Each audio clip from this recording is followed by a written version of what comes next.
ഇന്നലെ കൊട്ടാരക്കര ഗണപതി ക്ഷേത്രവുമായി ബന്ധപ്പെട്ട വിവാദം കേരളം മുഴുവൻ ചർച്ച ചെയ്യപ്പെട്ടതാണ്. വളരെ ദൗർഭാഗ്യകരമായ സംഭവമാണ് ഇന്നലെ കൊട്ടാരക്കര ഗണപതി ക്ഷേത്രവുമായി ബന്ധപ്പെട്ട് നടന്നത്. നമ്മുടെ ഭക്തജനങ്ങൾ ഗണേശ ഭക്തർ ദശലക്ഷക്കണക്കിന് ഗണേശ ഭക്തർ വന്ന് ഭക്തിയാദരപൂർവ്വം പരിപാവനമായി ധരിക്കുന്ന പ്രസാദം, കരിപ്രസാദം അടക്കമുള്ള പ്രസാദം വളരെ വൃത്തിഹീനമായ ക്ഷേത്രത്തിനുള്ളിൽ തയ്യാറാക്കേണ്ട, തിടപ്പള്ളിക്കകത്ത് തയ്യാറാക്കേണ്ട പ്രസാദം ഒരു വാടക കെട്ടിടത്തിൽ ഒരു കാട്ടിനുള്ളിൽ ശൗചാലയത്തിനോട് ചേർന്ന് മദ്യക്കുപ്പുകളുടെ നടുവിൽ തയ്യാറാക്കിയ പിടികൂടി സംഭവം, BJPയും ഹിന്ദു ഐക്യവേദിയും അത് പിടികൂടി സംഭവം കേരളം മുഴുവൻ ചർച്ച ചെയ്യപ്പെട്ട വിഷയമാണ്. ഭക്തജനങ്ങളെ വഞ്ചിച്ചൊരു വിഷയമാണ്. അതിൽ നടപടി, ആ കെട്ടിടം സീൽ ചെയ്ത് ദേവസ്വം വിജിലൻസ് എത്തി നടപടി എടുക്കുന്നത് വരെ കാത്തിരുന്ന സമയത്ത് 2 ദിവസത്തിനുള്ളിൽ നടപടി ഉണ്ടാകുന്ന ഉറപ്പ് തന്നിട്ടാണ് BJP സമരം പിൻവലിച്ചത്.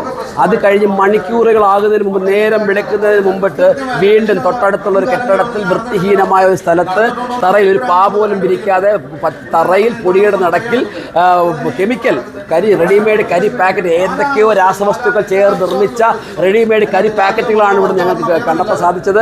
ഇത് ഭക്തജനങ്ങളെ വഞ്ചിക്കുകയാണ്. ഇത് എന്തൊക്കെയാണ് ഞങ്ങൾ പരിശോധനയ്ക്ക് ആ വെൽഡിംഗ് റാഡ്, ആ പ്രസാദം തയ്യാറാക്കുന്നത് എല്ലാവരും കണ്ടു കാണും. വെൽഡിംഗ് റാഡ് ഉപയോഗിച്ച് തയ്യാറാക്കുന്നത് എന്തൊക്കെയാണ് ഇത് പൊടിച്ചിടുന്നത്, എന്തൊക്കെ രാസവസ്തുക്കൾ വിഷങ്ങളാണ് ഈ തയ്യാറാക്കി ഈ ഭക്തജനങ്ങളെ, ഗണേശ ഭക്തരെ വഞ്ചിക്കുന്ന ഈ നിലപാട് അറുതി വരുത്തണം. ഇന്നലെ ഇത്രയും വിഷയമുണ്ടായിട്ടും വീണ്ടും ഇത് ചെയ്യാനുള്ള ധൈര്യം ദേവസ്വം ബോർഡിൻ്റെ ഉന്നത അധികാരികളുടെ അനുവാദത്തോടു കൂടിയാണ് ഈ ഉദ്യോഗസ്ഥരും ഈ ഇവരുള്ളവരും ഈ ഒരു അതിക്രമം ചെയ്തിരിക്കുന്നത്. ഇത് വളരെ തെറ്റാണ്, ഭക്തജനങ്ങളെ വഞ്ചിക്കുകയാണ്.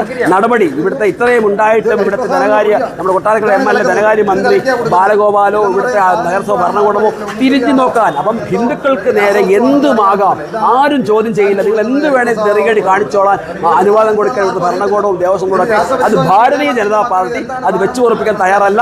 ഇന്നലെ ഞങ്ങൾ 48 മണിക്കൂർ തന്നെങ്കിൽ ഇന്ന് അടിയന്തരമായി ഓൺ സ്പോട്ട് നടപടി ഉണ്ടാകണമെന്ന് BJP ആവശ്യപ്പെടുന്നു. ഇല്ലെങ്കിൽ ദേവസ്വം ബോർഡ് ഓഫീസിൽ പോയി ഉള്ളവരെല്ലാം പിടിച്ച് വലിച്ച് താഴെ ഇറക്കിയിട്ട് ദേവസ്വം ബോർഡ് ഓഫീസ് പൂട്ടുമെന്നാണ് ഞങ്ങൾ പറയുന്നത്.